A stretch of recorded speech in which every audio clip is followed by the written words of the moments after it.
L'IA en entreprise, c'est un grand sujet. J'essaie de vous donner des clés de compréhension. Est-ce qu'on va arriver avec, comme dans ce cartoon, Jeff Bezos tout seul avec ses robots, et puis ça sera la soirée de Noël d'Amazon? Est-ce que c'est ça qui nous attend? Mon parcours, en fait, cette question de la rencontre entre l'humain et la technologie m'intéresse énormément. Et je l'ai exploré au fil des années de différentes façons, en créant des conférences, en travaillant avec les médias, en faisant des podcasts, en faisant des conférences et des cours, et puis aussi en faisant du consulting. Je pense que je suis le seul mec qui peut mettre dans la liste de ses clients une banque privée, un festival d'humour et un club de foot, et le canton du Valais. Je suis très très fier de ça. Je travaille avec beaucoup d'organisations différentes. Quand il y a une collision entre l'humanité et une technologie, j'observe qu'il y a deux émotions principales. La première, c'est toujours la peur.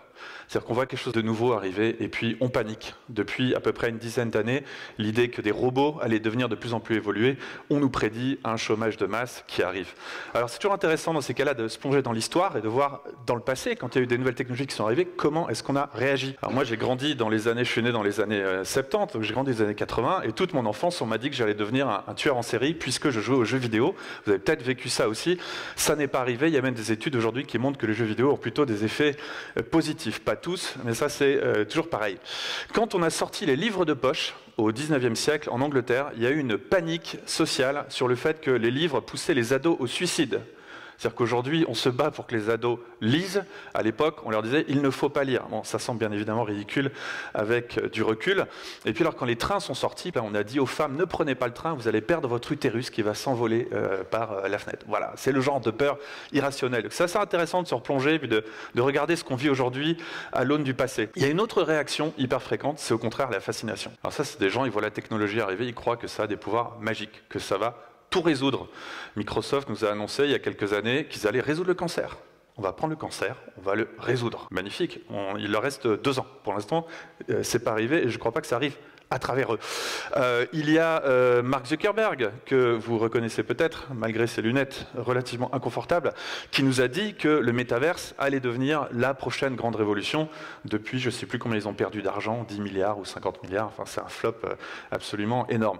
Donc voilà, on pense qu'une technologie arrive, ça brille, c'est un joli joujou. L'IA, c'est probablement la vague de buzz la plus importante que j'ai jamais vue en 30 ans. Ça dépasse absolument tout. Et alors, ce qui est intéressant, c'est de voir à quel point on se prend quotidiennement des messages complètement contradictoires. Donc c'est très très dur de comprendre et de décoder ce qui se passe. Par exemple, depuis la sortie de ChatGPT en novembre 2022, ça fera bientôt 2 ans. D'un côté, on nous dit que c'est la technologie la plus rapidement adoptée dans l'histoire de l'humanité. De l'autre, je me promène dans la rue, je vois des tags comme ça, l'IA va nous tuer. On nous dit d'un côté, OpenAI, la société qui fait ChatGPT, va perdre 5 milliards de dollars cette année, et puis vous tournez la page et on vous dit, Apple, Nvidia sont en train d'investir dans OpenAI une valorisation entre 80 et 100 milliards. Société qui perd beaucoup d'argent, pourtant elle vaut énormément d'argent, contradictoire. On nous montre des robots incroyables, dès que vous allez à un festival de robots, c'est absolument génial, on montre des trucs un petit peu qui évoluent comme ça, et moi, autour de moi, les seuls robots que je vois, ce sont des Roomba. Voilà. Je trouve que, de nouveau, c'est pas vraiment les promesses qu'on avait. Alors, ce qu'on m'a demandé de faire, c'est de vous expliquer rapidement comment ça fonctionne pour que vous puissiez bien comprendre les possibilités, les potentiels et les limitations de ces technologies. La première chose qui est très importante, c'est de définir l'IA. Et pourquoi est-ce qu'on se trompe? On pense intelligence artificielle, intelligence, on pense un cerveau comme ça, qui sera en fait une machine à la place du cerveau. On est trompé par un truc très simple, c'est qu'en anglais, le mot intelligence est un faux ami. C'est un mot qui a 2 sens. D'un côté, l'intelligence, dans le sens anglais du terme, c'est le renseignement ou l'information, comme dans CIA. De l'autre, l'intelligence, c'est en effet le fonctionnement du cerveau. Alors, l'intelligence artificielle, la technologie, elle se divise en 2 choses. Il y a ce qu'on appelle les intelligences étroites, c'est-à-dire celles qui sont très spécialisées sur un truc. Par exemple, dans votre téléphone, vous avez une IA qui regarde le mot que vous êtes en train d'écrire et qui vous le corrige. Ça, c'est une intelligence étroite. À l'inverse, vous avez ce qu'on appelle une intelligence artificielle générale. Ça serait une machine qui aurait les capacités d'avoir l'intelligence d'un humain. Alors, dans la partie étroite, qu'est-ce qu'on a? On a les grands modèles de langage, les LLM en anglais, comme ChatGPT. On a tout ce qui est apprentissage automatique, deep learning, machine learning. On a la vision par ordinateur, etc., etc. Et ça, c'est vraiment intelligence au sens information du terme. Là-dessus, on a tout un tas d'acteurs et vous avez déjà entendu parler de la plupart d'eux. Du côté de l'intelligence générale, donc si on arrivait à reproduire un cerveau humain, aujourd'hui, il n'y a aucune application capable de faire ça. Ça n'existe pas. Au mieux, c'est en travaux. C'est-à-dire que si vous écoutez certains gourous de la Silicon Valley ou si vous écoutez le CEO de OpenAI, ils vous disent qu'ils sont en train de travailler et qu'ils vont y arriver. Mais conceptuellement, les chercheurs, pas mal de chercheurs, pensent que c'est impossible, en tout cas avec les modèles actuels. Donc on va se plonger dans la seule partie qui est à notre disposition, c'est-à-dire cette partie étroite, ces intelligences au sens de production d'informations artificielles, et on va regarder un petit peu comment ça fonctionne. Je vais passer au travers des algorithmes que vous allez croiser aujourd'hui. Les grands modèles de langage, comme ChatGPT, c'est finalement assez simple. C'est des modèles qui cherchent le mot le plus probable dans un certain contexte. Donc ils font de la distribution de probabilités sur des séquences de mots. C'est-à-dire qu'on va prendre tout ce qu'on peut trouver comme contenu, on va prendre Internet, Wikipédia, des pages web, etc., tout ce qu'on peut trouver, des livres, on va le donner à un modèle et on va le laisser apprendre les liens entre les mots d'une certaine manière. Si je te donne tel mot, quel est le mot qui devrait venir après? Et c'est pour ça qu'il va calculer des probabilités et à partir d'une phrase, il va pouvoir vous dire la meilleure chose sur l'IA, c'est sa capacité à, et puis là, vous avez différentes probabilités pour le prochain mot, learn, predict, make, understand, et puis il va en choisir un, et il va continuer sa phrase, et il va tourner comme ça. En fait, le modèle, il rajoute des mots, même au début, ça avait été mis dans l'interface de ChatGPT pour qu'on ait l'impression de parler à quelqu'un, alors le modèle le fait directement, mais on voyait les choses qui se rajoutaient comme ça. Et donc, bien évidemment, je vais très très vite, c'est beaucoup plus compliqué que ça, il y a des tonnes et des tonnes d'autres choses qui doivent être faites, on fait travailler le modèle, on lui donne une bonne note, une mauvaise note pour qu'il apprenne, etc., etc. Et il y a un chercheur français, Grégory Chatonsky, qui propose un autre nom, qui dit n'appelons pas ça de l'intelligence artificielle, appelons ça de l'induction statistique. On ne discute pas avec une machine intelligente, mais avec des cultures humaines métamorphosées. C'est-à-dire que quand vous parlez avec ChatGPT, vous êtes en train en fait, d'accéder à des textes qui ont été écrits par des gens et qui sont synthétisés par une machine. Deuxième technologie que vous allez voir, on entend souvent parler machine learning, deep learning dans les termes anglais, c'est l'apprentissage automatique. Alors là, comment ça se passe? Qu'en fait, vous donnez à une machine une information d'entrée et vous lui dites voilà le résultat que j'attends, débrouille-toi. L'algorithme va faire le travail. Donc par exemple, si vous êtes un site de e-commerce et que vous voulez prédire le montant des commandes, vous prenez 5 ans de data de commandes, vous les mettez sur la gauche du modèle, vous lui dites voilà quand le prix de vente des objets, le coût de livraison, l'âge du client, etc. Toutes les datas que vous avez. Et pour chacun, à l'autre bout du modèle, vous mettez le montant de la commande et le modèle va faire tout un tas de calculs. C'est une espèce de boîte noire jusqu'à ce qu'il trouve un chemin, une façon de combiner les informations pour que quand on lui donne l'entrée, il arrive à la sortie souhaitée. Et donc, il va travailler avec des poids, il va chercher des chemins dans un réseau de neurones. Et puis, en fait, c'est assez magique et ça marche assez bien sur des problèmes qui sont très bien définis. C'est là-dessus qu'est basée la vision sur ordinateur. Parce que vous savez, là, je vous ai montré qu'en fait, on donnait des chiffres en entrée et puis des chiffres en sortie. Et l'ordinateur se démerdait pour trouver comment les deux correspondaient. Mais en fait, une photo, dans le monde digital, ce ne sont que des chiffres. Et donc, si vous lui donnez les photos de personnes et à la fin, vous lui dites ça doit être telle identité, eh bien, il va trouver une façon tout simplement de le matcher. C'est comme ça qu'on fait de la reconnaissance faciale. Alors, ils ont tout un tas de stratégies, ces algorithmes. Par exemple, ils vont passer les photos en noir et blanc, ils vont grossir les contrastes, ils vont se concentrer que sur certaines zones, mais vous n'avez pas vraiment à vous en soucier, vous lui donnez juste les photos, l'identité, il apprend et au bout d'un moment, il est capable de reconnaître puisqu'il a appris à faire cette tâche ultra précise. Et puis ça va bien évidemment marcher avec tous les contenus digitaux, donc ça va marcher avec les sons. C'est-à-dire que vous allez pouvoir, par exemple, mettre des enregistrements de la voix de quelqu'un, l'ordinateur va essayer de trouver les patterns qu'il y a dedans, et puis ensuite, quand vous donnez un son, il va être capable de vous dire c'est ça ou c'est pas ça. C'est une des premières IA d'ailleurs dont on a parlé en Suisse, si vous vous rappelez, c'est la technologie de l'IDIAP à Martinique qui avait été utilisée pour authentifier les cassettes de Ben Laden, c'est 2002, dire que l'IA on en fait depuis longtemps en Suisse, et donc c'est du machine learning. Encore un usage que vous avez peut-être vécu sur l'identification de vidéos. Vous mettez une vidéo sur YouTube et puis on va être capable de reconnaître s'il y a du contenu copyrighté. Moi, je reçois régulièrement ce genre d'email de mes amis de YouTube puisque j'ai mis une vidéo et puis dans le fond, par exemple, il y avait un son, une musique qui jouait et puis ça a été reconnu comme étant un problème de copyright. À partir de la vision par ordinateur et du machine learning, on a inventé les algorithmes de diffusion. Les algorithmes de diffusion, vous allez voir, c'est assez malin, c'est ceux qui sont capables de créer des images. Alors comment est-ce qu'on s'y est pris? Parce qu'en fait, on prend une image, ça c'est la phase d'apprentissage du modèle. Pour apprendre au modèle, on prend une image et on la pollue. On lui met du contenu aléatoire. Et on arrive à une image qui est bruitée. Et ensuite, on fait un truc tout simple, c'est qu'on inverse les images et on lui dit maintenant, à partir de cette image bruitée, donc de cette entrée, je veux que tu arrives à cette image de bonne qualité.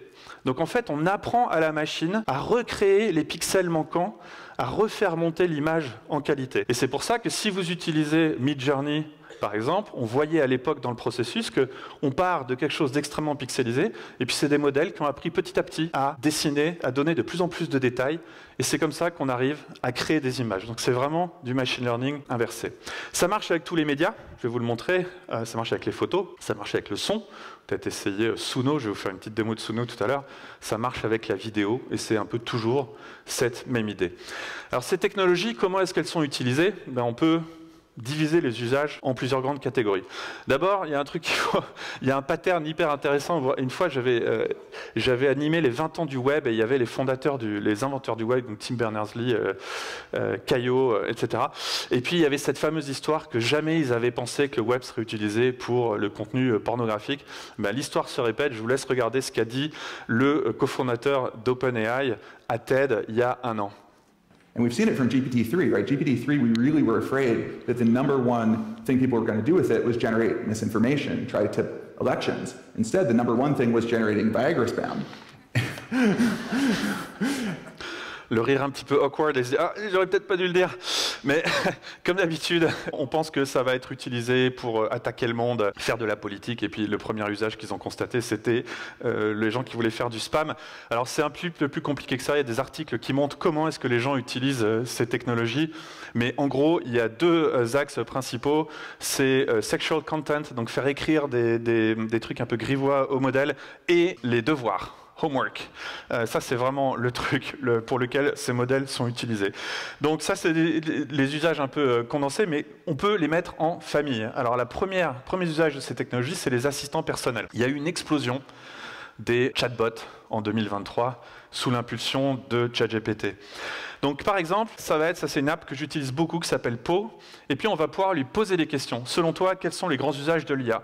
Et puis il va envoyer ça sur un modèle. Alors là, je lui ai demandé de poser la question à Claude, au modèle Claude. Et ce qui est très intéressant, c'est qu'en bas, je peux, en un clic, faire la même question sur un autre modèle. Et vous allez voir que ChatGPT me donne une réponse différente. Et puis là, je vais aller demander à Llama, par exemple, qui est le modèle open source de Facebook, de Meta.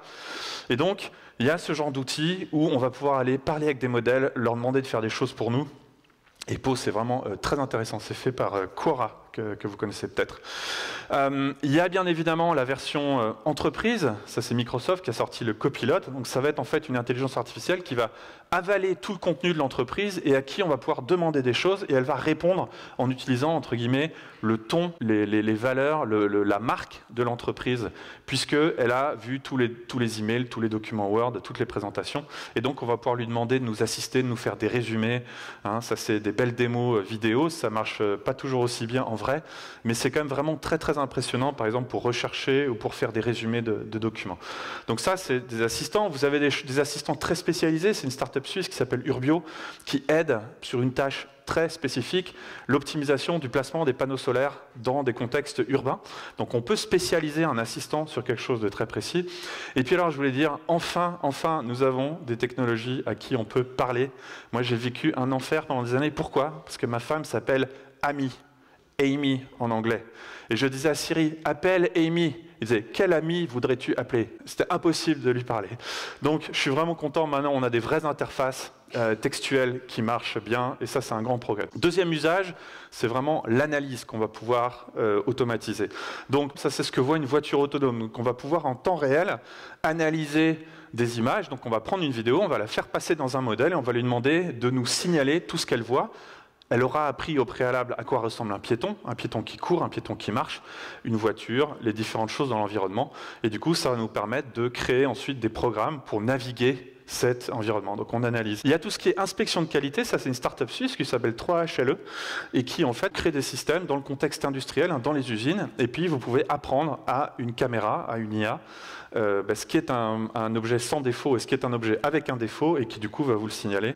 Il y a bien sûr tout ce qui est surveillance, vous avez déjà vu, je ne vais pas trop insister là-dessus, mais donc on va on va nourrir une IA avec des vidéos de gens en train de voler, puis ensuite on va lui envoyer le flux live d'un magasin et lui dire si tu vois quelqu'un quelqu'un qui a des mouvements qui ressemblent à ça, bah, tu tires la sonnette d'alarme. Il y a aussi beaucoup de gestion de fraude dans le contenu, dans les chiffres, dans le texte. Et ça, c'est NetGuardian, qui n'est plus une start-up aujourd'hui, qui est une société très établie en Suisse et qui détecte la fraude bancaire. Donc vous lui envoyez tous les flux, tous les paiements, par exemple, que vous avez, vous lui dites lesquels sont des fraudes, et puis le système va de lui-même détecter de futures fraudes et pouvoir tirer la sonnette d'alarme, mais même prévenir. Prévenir, c'est le troisième point. La prédiction, donc la maintenance prédictive, par exemple, c'est quelque chose de très intéressant et finalement très simple. Une société d'ascenseurs comme Kone le fait, vous voyez, qui disent que plus de 60% des défaillances ont été identifiées à temps, même en avance. Pourquoi? Parce qu'en fait, on a de la donnée sur le comportement des ascenseurs et puis ensuite, on sait qu'un jour, ils arrêtent de marcher. Donc ce qu'on fait, c'est qu'on prend les données sur l'état de l'ascenseur une semaine avant qu'il tombe en panne, puis on met ça dans un modèle et on dit au modèle, si jamais tu vois un autre ascenseur qui commence à présenter les mêmes comportements que ces autres ascenseurs qui sont tombés en panne, dis-nous, et donc on envoie le technicien pour réparer. Ça se passe par exemple dans le monde des aéroports, là, ça mélange la vision par ordinateur, c'est des systèmes qui sont utilisés pour comprendre où en sont les avions, depuis combien de temps ils sont là, et on va prédire des retards parce qu'on voit que le déchargement des passagers n'a pas commencé, on va pouvoir suivre tout ça, et ça, c'est énormément d'aide. Ça, c'est les technologies médicales, Google Health qui bosse là-dessus, donc c'est pour la dermatologie, vous prenez une photo, et puis on a une base de données d'évolution de mélanome, par exemple, et puis on va être capable de dire, attention, ça c'est quelque chose qui peut présenter un danger, et donc on vous envoie chez un médecin. Il y a tout un tas d'applications dans le monde des RH, parce que dans le monde des RH, il y a énormément de données. Alors vous avez des startups qui vous disent, on va être capable de prédire qu'un employé risque de démissionner. Vous savez, il y a des indicateurs très simples. Bizarrement, il a pris LinkedIn Premium. Il a changé sa photo de profil. Elle a remis à jour sa bio. Bon, donc on suit un peu tout ça. Hein. Je rentre pas dans les considérations éthiques parce qu'on n'a pas le temps. Mais voilà, c'est quelque chose qu'on peut absolument faire. La manipulation de contenu, alors ça, je pense que vous l'avez tous à peu près vu en action. Alors, par exemple, ça c'est une app que j'utilise beaucoup qui s'appelle Mapify. Mapify, vous balancez dedans à peu près n'importe quoi, une vidéo, un PDF ou un site web. Et là, j'ai mis le site web Digivision. Et en fait, il vous fait une mind map du contenu. Et c'est absolument frappant la façon dont ça marche. Vous voyez ici, hein, vous pouvez vous retrouver vraiment le différent contenu et la structure. Et ça se fait bien évidemment en 30 secondes et c'est super important. Donc il y a cette idée de résumé du contenu. Une start-up suisse qui a été rachetée par Doctissimo il y a quelques mois, qui étaient des gens de l'EPFL et de l'UNIL, et qui en fait, eux, ont développé une technologie où un médecin enregistre son échange avec son patient. Et derrière, l'IA va faire un résumé, enfin va faire une prise de notes et va faire un résumé et va dispatcher les résumés au bon endroit. C'est-à-dire qu'elle va faire un résumé pour le patient, elle va faire un résumé pour le médecin, elle va les remplir, par exemple, s'il faut, dans la caisse maladie, etc. Donc c'est un gain de temps énorme et finalement, c'est de la manipulation de contenu. Google nous promet la possibilité dans Gmail bientôt d'avoir un petit bouton en bas des emails pour dire raccourcis-moi cet email, rends-le plus formel, etc. Apple va sortir, ça c'était le keynote du mois de juin, ils ont montré qu'ils allaient proposer une inbox où ce que vous voyez ne sont pas forcément les titres d'email que votre correspondant a mis, mais ce sont des résumés. On dit à une IA, résume-moi le titre de cet email en 3 mots. Donc ça permet en fait de cleaner et d'alléger beaucoup l'écran. Et puis je reviens sur les RH. On va en fait essayer de ne plus fonctionner avec du texte, mais avec les métadonnées qu'une IA va extraire. Et puis ensuite, ça vous permet de chercher tous les gens qui ont des compétences X ou Y, tous les gens qui ont 10 ans d'expérience à tel endroit, etc. Et puis on va vous permettre de faire votre propre plateforme de compétences. On va pouvoir augmenter la qualité d'une image.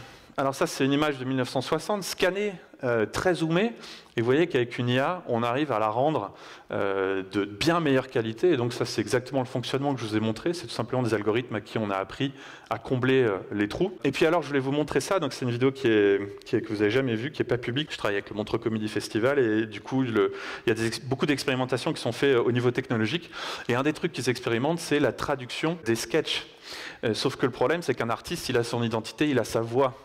Et donc on ne peut pas juste doubler un Jérémy Crédville que vous voyez ici. Donc il y a des expérimentations et je vais vous montrer. Donc ça c'est la version originale du sketch de Jérémy. Bon, je m'appelle Monique, c'est marqué Monique, mais tout le monde a vu Star Wars? Jabba le Hutt. Sa fille, donc elle est là. Monique tremble un petit peu des joues, tu sais. Elle est violette, on dirait Depardieu à 19h30. Donc ça, c'est le clip original. Hein. Le festival en a plus de 900. Et donc on met ça dans une IA. L'IA transcrit l'audio en texte, donne le texte à traduire, donne le texte traduit à un générateur de voix et on refait la vidéo et je vous montre le résultat. Okay, her name is Monique. It says Monique, but it's poo. Has everyone seen Star Wars? Jabba the Hutt. His daughter, so she's here. Not Monique. Her cheeks are shaking a little, you know. She's purple, like Depardieu at 2930. Voilà, donc ça c'est des expérimentations, c'est pas sorti, vous voyez bien que c'est imparfait, mais vous reconnaissez la voix de Jérémy. La traduction, si vous parlez anglais, vous voyez qu'elle est pas mal. Par contre, c'est une IA, donc quand il fait Jabba the Hutt, forcément, il n'y a rien à traduire, donc l'IA ne sait pas qu'elle devrait remettre le son, donc il y a encore beaucoup de travail à faire. Mais c'est quand même de la manipulation de contenu extrêmement poussée qui est possible aujourd'hui avec les intelligences artificielles. On peut bien évidemment créer du contenu, alors en politique c'est beaucoup utilisé, on prend un modèle, on lui donne les paramètres de la personne, on dit là tu es en train d'envoyer un mail à Robert qui habite à Minneapolis, et puis du coup le truc customise, fait semblant que ça a été écrit par un humain, donc génération de contenu. C'est très utilisé dans le monde légal, parce que pour les avocats c'est de l'or, les avocats finalement génèrent beaucoup des documents qui se ressemblent, et du coup on donne à un modèle à apprendre tous les contrats faits par le cabinet, et ensuite on lui donne des nouveaux paramètres, et puis il l'adapte, et derrière, l'avocat ou l'avocate va corriger et puis reprendre la main pour valider. Ça, c'est un truc que j'adore. Alors ça, c'est les petites idées magiques auxquelles on n'a jamais pensé.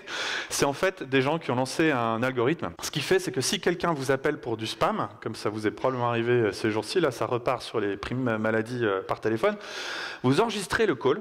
Le call est transcrit par une intelligence artificielle et puis ils ont un template de plainte qui est prêt à partir. Donc ils mettent le transcript du call, ils mettent l'heure de l'appel, ils mettent le numéro qui a appelé et ils vous font un petit PDF, vous n'avez qu'à le mettre dans une enveloppe et puis l'envoyer au tribunal. Et en fait, c'est un robot qui vous permet de porter plainte automatiquement contre les marketeurs. Ça, c'est quand même assez marrant comme usage. Il y a bien évidemment la possibilité de coder. Donc je vous ai mis une démo express sur un téléphone pour vous montrer comme c'est fou, parce que maintenant c'est des trucs qu'on peut porter avec nous. Donc vous allez sur Claude et vous lui dites j'aimerais que tu me fasses une application pour partager la note d'un restaurant, hein, d'accord? Je lui mets comme ça un petit prompt tout à fait habituel. Donc il va commencer à réfléchir et il me dit voilà, je vais le faire, il n'y a pas de problème. La petite fenêtre du code va s'ouvrir, vous voyez le code qui est un langage extrêmement structuré, donc particulièrement prône à être utilisé dans une IA. Et puis tout de suite vous avez l'application qui arrive. Et vous allez voir que vous mettez, tac, ça fonctionne, vous pouvez rajouter quelqu'un. Et puis alors, ce qui est fou, c'est que vous pouvez retourner et puis lui demander de changer des choses. Puis, ah non, en fait, j'aimerais que tu fasses ceci, cela, un convertisseur de monnaie, j'en sais rien. Tout ça, c'est généré automatiquement. Bien évidemment, c'est pas du code que vous allez mettre sur facebook.com, hein, où il y a des milliards d'utilisateurs. C'est du code qui est très sale.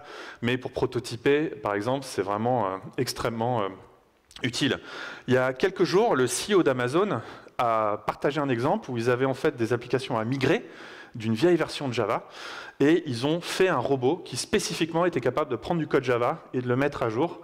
Et donc il raconte que ça s'est fait, ça a économisé 4500 années développeurs. Comme le code est du langage très structuré, c'est encore plus facile pour les machines de travailler avec. C'est quelque chose de très intéressant. Et puis il y a la possibilité de prototyper. Ça je trouve assez fabuleux. Peut-être vous avez déjà utilisé les IA comme des partenaires de réflexion, de brainstorm. Et visuellement c'est très intéressant. Ça c'est un projet qui a été fait par un designer. Il a demandé à une IA d'imaginer une collaboration entre deux marques, Patagonia et Ikea. Et du coup, voilà ce que ça sort. Et c'est assez frappant. On reconnaît un peu l'ADN des deux marques. On voit que c'est quand même un hybride et c'est quelque chose qui n'aurait pas été vraiment aussi simple à faire. En tout cas, il y a des choses même assez jolies qui sont sorties. Donc voilà, ça peut créer du contenu pour vous inspirer. Suno, création d'audio. Alors ça, c'est génial. J'adore. Je fais ça toute la journée avec mes filles. On est membre premium. Alors, qu'est-ce que c'est? Vous lui donnez des paroles, vous lui donnez un style, et puis ça vous fait une chanson. Alors, je suis allé demander à Lama de faire des paroles, faire un poème sur quelqu'un qui fait une présentation à Lausanne sur l'IA devant une excellente audience. Et donc, je mets ça dans le modèle. Hein, je mets à Lausanne, ville de savoir et de lumière, où les Alpes se dressent, majestueuses et fières. Et je lui ai dit comme style, yodel, hard rock. Ça se tente. Et donc, qu'est-ce que je reçois? Ça tourne pendant 5 minutes et je reçois ça, avec petite vidéo. Je n'ai rien fait. J'ai pris le fichier, je l'ai mis. Je vous propose d'écouter.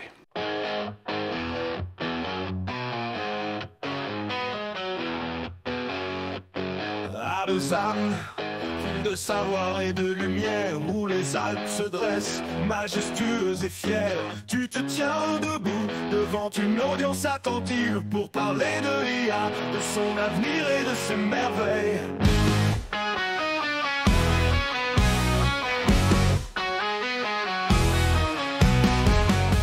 Attendez, il y en a un deuxième. Elle me fait 2 vidéos à chaque fois. Et vous voyez la qualité du truc. Alors là, celle-là, je voulais vraiment qu'on garde le refrain. J'adore le refrain, je vais vous le passer. Les entreprises suisses, curieuses et ouvertes, t'écoutent avec intérêt, les yeux fixés sur toi. Elles veulent Ce qui est terrible, c'est que franchement, c'est mieux que plein de trucs qu'on entend à la radio, quoi. Et ça a été fait en 1 minute. Voilà, donc ça, c'était le son. Et puis, bien évidemment, il y a tout ce qui est génération de vidéos. Ça, c'est un projet génial qui s'appelle Runway of Power, qui fait défiler des gens connus, dont Bernie Sanders avec sa moufle géante. Et donc, voilà, on peut créer tout un tas de contenus, du texte, c'est bien connu, mais aussi de l'audio et aussi de la vidéo. Et puis, un dernier usage qui est en train d'émerger, qui est encore un petit peu bancal, mais c'est la recherche d'informations. C'est qu'on va pouvoir demander à ces technologies d'aller nous chercher quelque chose. Et ce qui est intéressant, c'est que Google va toujours fonctionner sur la base d'une page. Il va vous ramener, vous ramener une information, il a besoin de mettre un périmètre autour d'une information qui est sur Internet, donc autour d'un site, autour d'une page. Perplexity, par exemple, lui est capable de mélanger différentes sources. Donc quand vous lui dites « ramène-moi des citations intéressantes sur l'intelligence artificielle », ben en fait, vous voyez, tout de suite, il vous met quelques différentes sources, et puis il a été capable d'aller pomper sur différentes pages et de vous mettre tout ça dans un retour, dans une feuille de résultats. Et donc, c'est vraiment très intéressant. Il y a aussi ça, par exemple, sur des applications qui vous aident à créer des voyages. Donc, vous allez lui donner vos paramètres, et puis, en fait, c'est un moteur de recherche qui va prendre vos paramètres et les passer sur les infos de Google Maps, par exemple, puis vous faire un itinéraire. Donc, il y a ce côté recherche. Alors ces technologies, là je viens de vous montrer des démos, des vidéos même faites par les fabricants, donc ça marche toujours super bien. Il y a des choses très spectaculaires, mais bien évidemment ça a des limites énormes encore aujourd'hui. La première, c'est les hallucinations. Alors, il y a quelqu'un qui l'a très bien montré, si vous voulez vous renseigner, vraiment aller en profondeur dans le fonctionnement de ces IA, regardez David Louapre, Science étonnante sur YouTube, c'est vraiment génial ce qu'il fait. Et alors il montre, il va dans le back-end de ChatGPT, donc il y a un endroit où on peut un peu tester, voir ce qui se passe sous la machine, et puis il écrit Christophe Colomb a découvert l'Amérique en...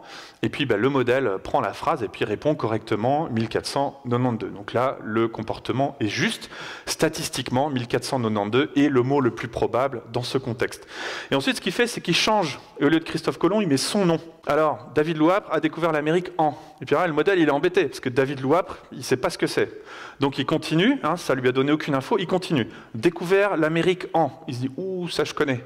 Et là, il répond 1492.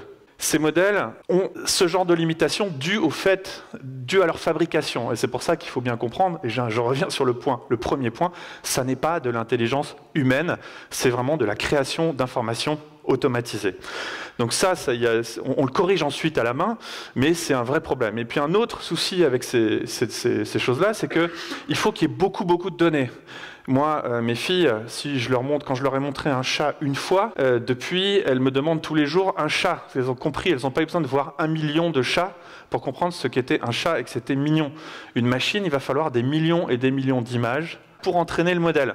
Et l'autre truc, c'est que si vous prenez des radios et que vous entraînez un modèle sur des radios qui sont verticales et que d'un seul coup, pour une raison ou une autre, vous lui envoyez des radios qui sont en biais ou inversées, le modèle va être perdu, en fait, alors qu'un humain ne le serait pas. Donc il y a tout un tas de limitations par rapport au manque de données et puis aux données inhabituelles. Alors les biais, ça c'est quelque chose de terrible.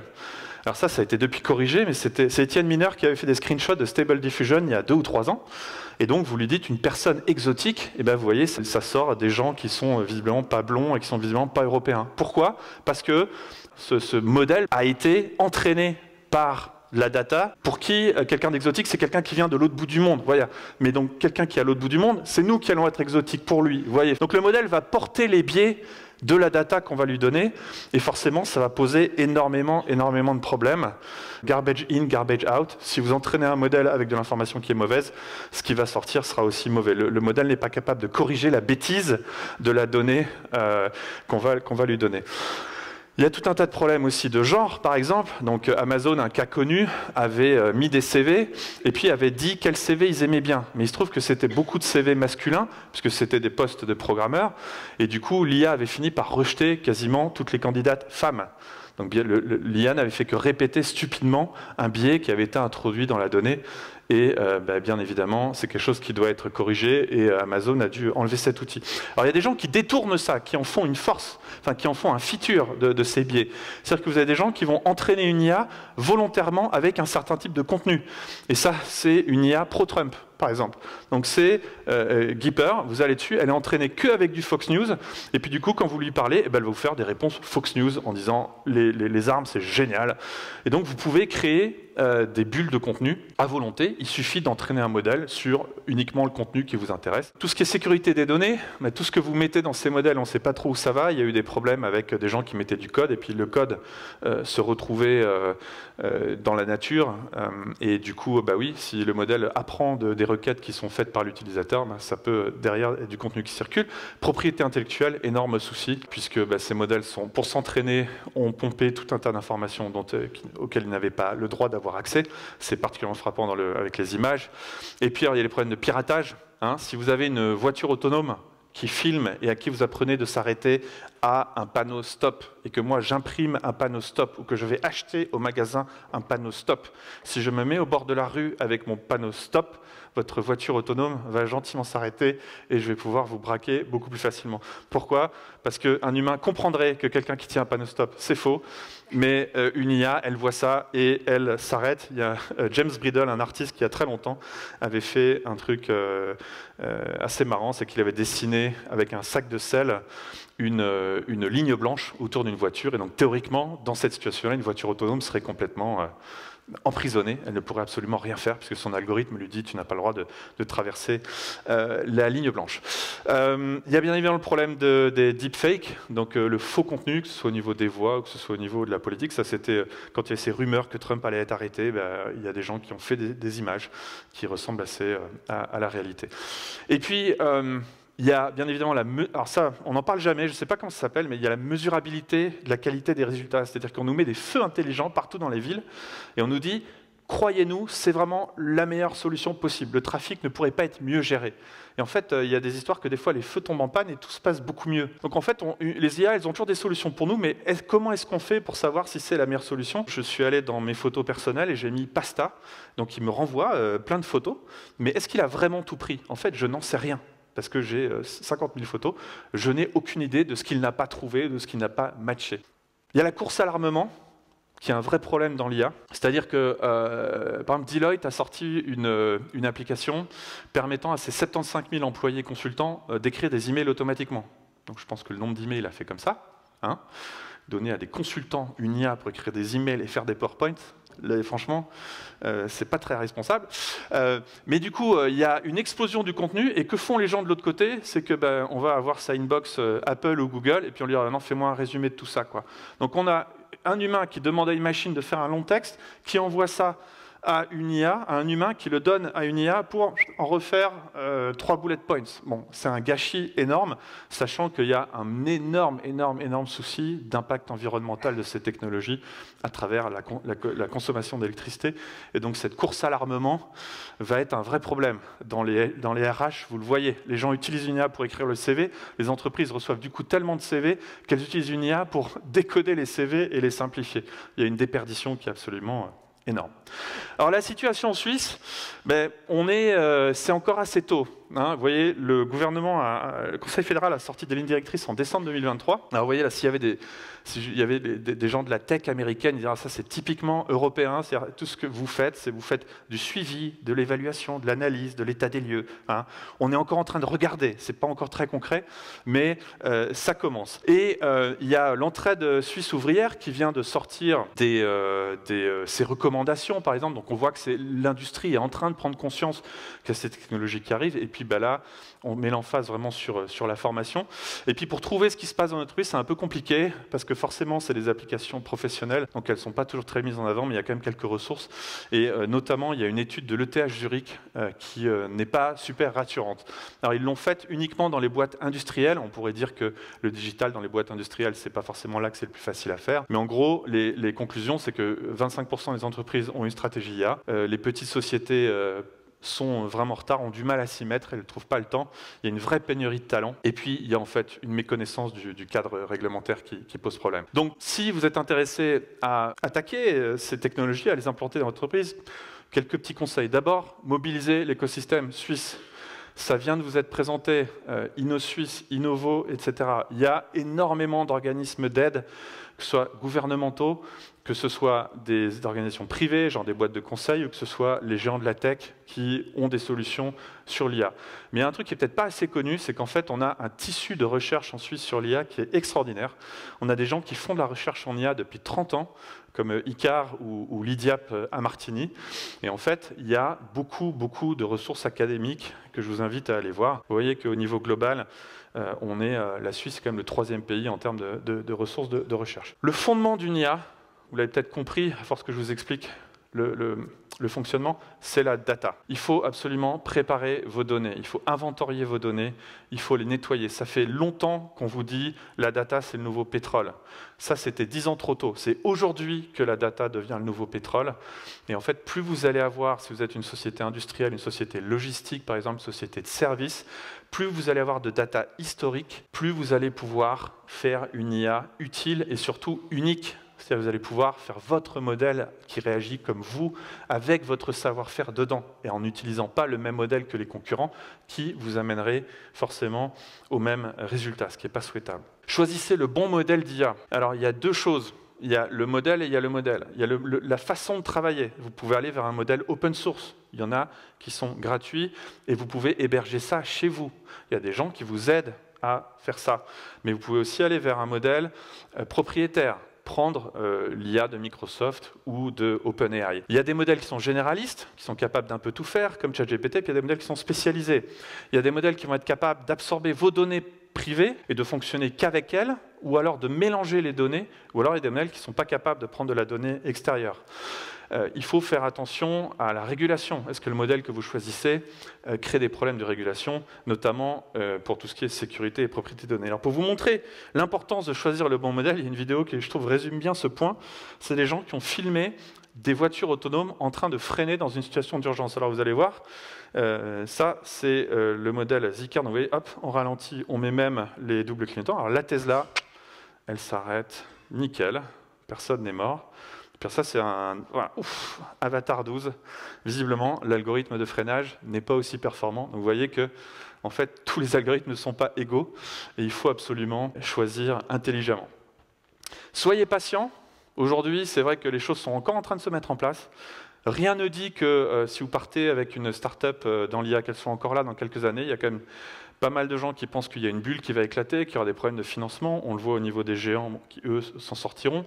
Mais c'est quand même assez aléatoire en ce moment. C'est cher. Par exemple, NVIDIA, les processeurs sont très chers, mais la technologie, ça finit toujours par se commoditiser. Donc, les prix vont baisser.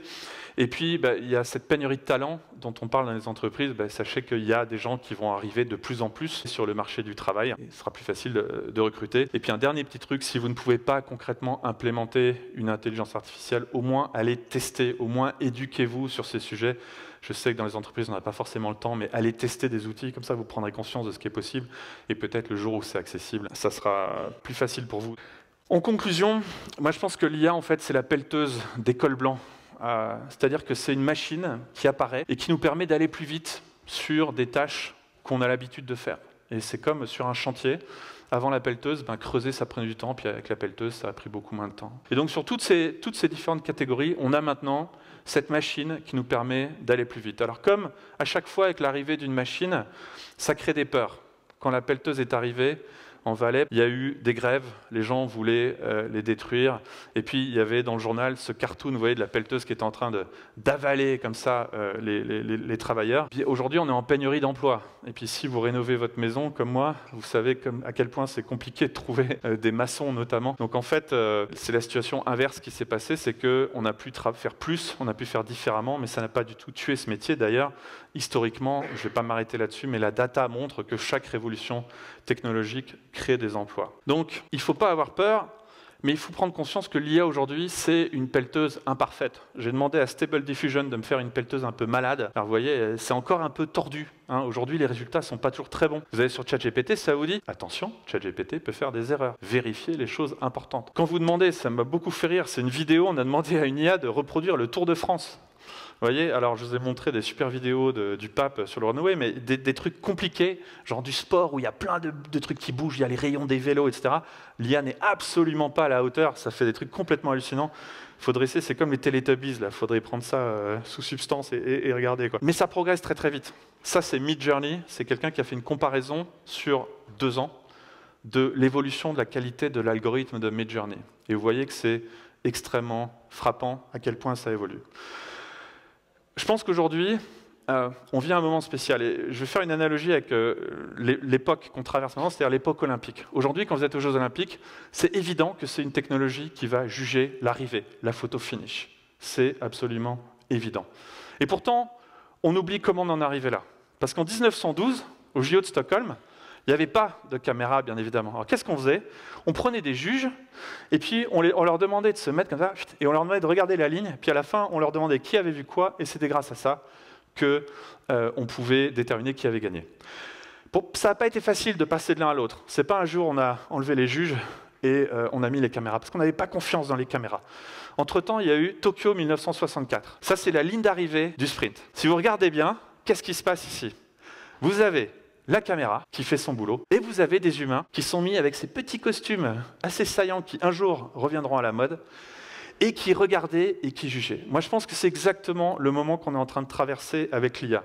C'est-à-dire que c'est une technologie qui est encore en train de se former, il faut encore regarder par-dessus son épaule, mais je suis absolument convaincu que c'est une des plus grandes révolutions qui va affecter nos vies et nos entreprises, et je vous remercie beaucoup pour votre attention.